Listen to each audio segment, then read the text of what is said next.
They didn't eliminate captured queens immediately. That would have been wasteful. Roman law had specific protocols for royal women taken in conquest, and those protocols were designed around a principle that modern audiences rarely understand. Death ended suffering. What Rome implemented was architectural, it was systematic, and it continued for generations. This is what they actually did. When a kingdom fell to Rome, the transition followed predetermined sequences. Military forces secured the territory. Administrative personnel inventoried assets, and royal women were processed according to their strategic value, not their guilt, not their resistance, their usefulness to Roman narrative construction. In 34 BC, when Mark Antony celebrated his triumph over Armenia, Queen Cleopatra of Egypt attended as an honored guest. But seated beside her in the procession, in chains, was another queen. Artavasdes, II of Armenia, had been defeated. His wife, whose name Roman sources never bothered to record, was displayed in golden chains walking behind Antony's chariot. She was not executed after the parade. She was retained. Ancient sources lose track of her after that single mention. She simply disappeared into the Roman system, her fate considered too insignificant to document. That absence is not an accident. It's the pattern. In 63 BC, Pompey conquered the kingdom of Pontus. Queen Hypsicratea, wife of Mithridates VI, had fought alongside her husband in battle. Ancient accounts describe her cutting her hair short and wearing Persian cavalry armor. When the kingdom fell, she fled with Mithridates into the Caucasus Mountains. They evaded Roman forces for months. When Mithridates finally died in 63 BC, Hypsicratea was captured. Pompey brought her back to Rome. She was not executed. She was not paraded.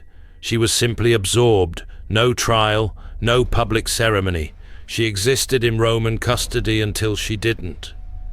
The exact date of her death is unrecorded. The location is unknown. The method is not specified. Roman historians considered her conclusion too routine to merit documentation. That tells you everything about how often this happened. The process began immediately upon capture. Royal women were separated from their households first, not violently, administratively. Attendants were reassigned. Personal guards were dismissed. Anyone who had served the Queen in an official capacity was removed from proximity. This wasn't punishment. It was isolation procedure. A queen's authority didn't rest solely on her person. It rested on relationships, protocols, recognition. Remove those structures, and you remove her function. What remained was a woman with a title that no longer meant anything. But Rome didn't strip the titles immediately. That came later. The first phase was geographic displacement. Queens were never kept in the territories they had ruled. They were transported to Rome, or to other Roman holdings far from their kingdoms. This served multiple purposes. It prevented local resistance from organizing around her as a symbol. It removed her from any landscape she understood, and it placed her in an environment where every interaction was mediated by Roman authority. During transport, conditions varied based on the Queen's perceived status. Some traveled in relative comfort, others traveled in chains. But comfort wasn't the variable that mattered. Control was. Every stage of the journey was documented. Every stop was supervised. Every conversation was monitored. By the time a captured queen arrived in Rome, she had already been processed through weeks or months of systematic removal from context.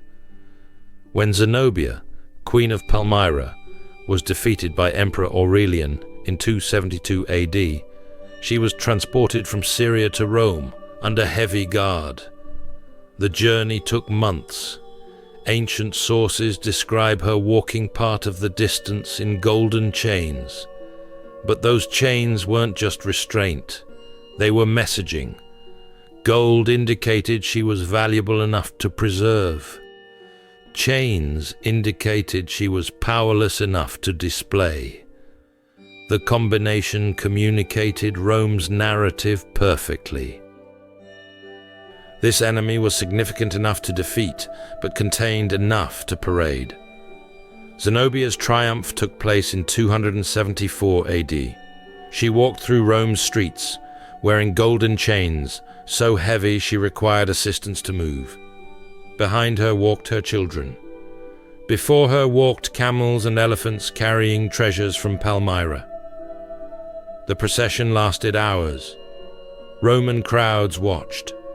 Zenobia could not speak to them, could not address them, could not present any version of events except the one Rome had constructed. After the triumph, protocol required a decision: execute the captive or retain them. For male rulers, execution was common. For queens, retention was standard. And that's where the real process began. Captured queens were not imprisoned in the traditional sense. They were housed, usually in properties near Rome, sometimes in villas, sometimes in designated residences. The accommodations could be comfortable. That wasn't the point. The point was removal from function. A queen without a kingdom is not a queen. She's a woman with a title that means nothing. But Rome didn't officially revoke the titles. It simply made them irrelevant. Zenobia was settled in a villa at Tibur, modern-day Tivoli, about 20 miles from Rome. Ancient sources indicate she lived there for years. Some accounts suggest she was given a pension. Others mention she married a Roman senator. But every account agrees on one thing. She never returned to Palmyra. She never governed again. She never wielded authority. Her title remained. Her function was eliminated. That was the design. The same pattern applied to Queen Berenice II of Cyrenaica. In 246 BC, her husband Ptolemy III died, and her son Ptolemy IV took power. Within months, Ptolemy IV ordered Berenice's execution to eliminate her political influence. But before he could act, she fled to Rome seeking asylum. Rome accepted her, not as an ally, as inventory. She was given residence in Rome. She was provided resources. She was allowed to maintain certain appearances. But she was never allowed to return to Egypt. She was never permitted to engage in diplomatic activity. She was never restored to any position of authority. She lived in Rome until her death sometime around 221 BC. The exact date is unrecorded. She was buried without ceremony. Roman historians mention her only in passing. Her removal from power was so complete that her existence became a footnote. For queens with children, the process had additional layers. Children represented future claims to thrones. They represented potential rallying points for resistance. They represented problems Rome solved through relocation and re-education. In 168 BC, Rome defeated Perseus, the last king of Macedon. His wife, Queen Laodice, was captured along with their 2 sons and 1 daughter. They were brought to Rome. The children were separated from their mother and placed in different households. The sons were trained in Roman customs. The daughter was married to a Roman citizen. Laodice was given residence in Rome, but denied access to her children. Ancient sources indicate she petitioned repeatedly to see them. Those petitions were acknowledged, but not approved. She died in Rome around 150 BC. Her sons and daughter survived her. They lived as Romans. They married Romans. They produced children who were Roman. The royal line of Macedon didn't end with execution. It ended with absorption. The bloodline continued, but the identity was erased. That was the mechanism. Roman law had specific provisions for royal captives. They were not citizens. They were not slaves. They were a third category, defeated foreign nobility. This classification meant they had no legal standing to own property, make contracts, or initiate legal action. They existed in a state of permanent dependence. Everything they possessed was granted by Rome. Everything they did required permission. Every movement was documented. This was not imprisonment. It was administrative non-existence. Queen Tuta of Illyria experienced this directly. In 228 BC, Roman forces defeated her kingdom after she refused to cease piracy operations in the Adriatic. She was not killed. She was forced to abdicate and accept Roman terms. Those terms included restriction to a small territory, payment of tribute, and agreement not to sail beyond specific boundaries. But the most significant term was never written in the treaty. It was implicit. She would never again be recognized as a sovereign authority. Roman sources refer to her after 228 BC simply as the Illyrian woman. Her title disappeared from official documents. Her authority was not stripped, it was unrecognized. And that distinction mattered because unrecognized authority cannot be wielded. You cannot negotiate treaties that other parties won't acknowledge. You cannot command forces that don't recognize your legitimacy. You cannot govern a kingdom that no longer considers you its ruler. Tota lived under these conditions until her death around 212 BC. The exact circumstances are unknown. No Roman historian considered it significant enough to record. The psychological mechanism was precise. Captured queens were maintained in conditions that preserved their physical health while eliminating every structure that had made them queens. They retained their names. They often retained their wealth, but they lost every relationship that had enabled them to function as monarchs. And those relationships could not be rebuilt because Rome controlled access to everyone around them. Every servant was Roman or Roman supervised. Every visitor was screened. Every message was reviewed. The queen could speak, but her words went nowhere. She could write, but her letters were intercepted. She could plan, but her plans could not be executed. This created a specific psychological state, not despair. Despair implies emotional collapse. This was architectural irrelevance, the understanding that you exist, but do not matter, that you possess authority and title, but not in function, that you are preserved, but not because anyone cares about your survival, because your continued existence serves someone else's purpose. For some captured queens, that purpose was symbolic. Their presence in Rome demonstrated the extent of Roman conquest. For others, the purpose was political. Their captivity prevented them from becoming focal points for resistance. For still others, the purpose was genealogical. Their children could be integrated into Roman society. Their royal bloodlines absorbed into the Roman aristocracy, their heritage converted into Roman lineage. But in every case, the queen herself was not the beneficiary of her preservation. She was the resource being processed. In 41 AD, Emperor Claudius conquered Britain. Queen Cartimandua of the Brigantes initially allied with Rome, but when she divorced her husband Venutius and married his armor-bearer Velicatus, Venutius led a rebellion. Rome supported Cartimandua. In 69 AD, when Venutius's forces finally overwhelmed her strongholds, Roman forces evacuated her to Rome. She was settled in a residence there. She was provided a pension.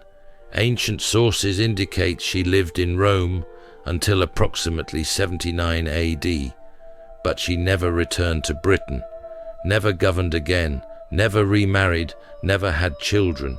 She existed as a pensioner of the state, a queen whose kingdom no longer existed, whose people no longer acknowledged her, whose authority had been reduced to an allowance paid by the empire that had displaced her. The process wasn't uniform. Variables included the queen's age, her kingdom's strategic significance, whether she had heirs, whether those heirs posed threats, whether her personality made her useful for Roman propaganda. But the outcome was consistent. Captured queens did not die. They were archived. They continued existing in a state that was worse than execution, because execution has finality. What Rome implemented was indefinite irrelevance. Cleopatra understood this. When Alexandria fell in 30 BC and Octavian's forces occupied her palace, she had already watched what happened to other royal women. She had seen the Armenian queen paraded in chains. She had heard accounts of queens settled in Roman villas, alive but erased. She knew the timeline. Capture, transport, display, relocation. Decades of supervised non-existence. That knowledge informed her final decision. Death before transport was not romantic. It was tactical. It was the only action she could still control. And even that action Rome repurposed into narrative. The asp, the dramatic death, the tragic queen. Rome took even her exit and made it serve Roman purposes. After Zenobia's triumph in 274 AD, she lived in Tibur for approximately 20 years. Some sources claim she married a Roman senator named Quintus Aemilius. Others suggest she lived alone. What's certain is she never governed anything, never commanded anyone, never influenced policy. She existed in comfort and complete irrelevance. Her daughters were married to Roman citizens. Her sons disappear from historical record. The dynasty she had built, stretching from Egypt to Turkey, vanished within one generation. Not through violence, through filing. Rome didn't destroy Zenobia's legacy, it processed it. Her bloodline was absorbed. Her kingdom was redesignated as provinces. Her name became a cautionary tale told to other client kings. This is what happens when you resist Rome. Not death, conversion. The villa in Tibur where Zenobia lived still exists in ruins. Tourists visit it. Guides explain that a famous queen once lived there, but they don't explain what it meant to live there. To wake each morning in a beautiful residence, knowing you will never leave. To be addressed by a title that no longer functions. To possess wealth that cannot purchase freedom. To have servants who report everything you do. To write letters that will never arrive. To make plans that will never be executed. To exist as a historical artifact while still alive. That was the condition Rome engineered for captured queens. It wasn't imprisonment, it was something more complete. It was the removal of future tense. You wake up, you eat, you walk in the garden, you sleep, You wake up, you repeat. There is no progression, no development, no possibility of change, just maintenance, and this could continue for decades. The last recorded case follows the same pattern. In 533 AD, Byzantine forces under Belisarius defeated the Vandal kingdom in North Africa. Queen Gelimer's wife, whose name again goes unrecorded in Roman sources, was captured. She was transported to Constantinople. She was given residence. She was maintained. And then sources stopped mentioning her. She didn't die in any documented way. She simply stopped mattering enough to record. That absence is the point. Roman and later Byzantine practice had perfected the technique of making people disappear without killing them. You don't execute captured queens. You don't imprison them. You settle them somewhere comfortable. You provide for their needs. You acknowledge their titles. And you ensure that none of it means anything. They live in a state of maintained obsolescence, present but not functional, named but not recognized, alive but archived. This happened to dozens of queens across 800 years of Roman expansion. Most of their names are lost. Most of their fates are unrecorded, because once they were processed through the system, once they were relocated and neutralized, they stopped being historically significant. They became administrative footnotes. Women with royal titles living on state pensions in villas near Rome, their kingdoms redesignated, their children absorbed, their dynasties concluded. They woke up every day in that villa.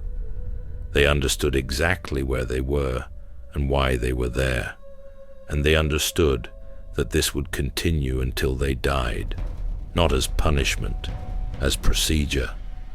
Rome didn't hate captured queens. It processed them. And the processing was worse than death, because death has an ending. What Rome implemented was indefinite continuation in a state of architectural irrelevance. You exist. You don't matter. And that distinction continues until your heart stops. That's what Rome did to captured queens. Not execution. Conversion into living museum pieces. And the museum was Rome itself.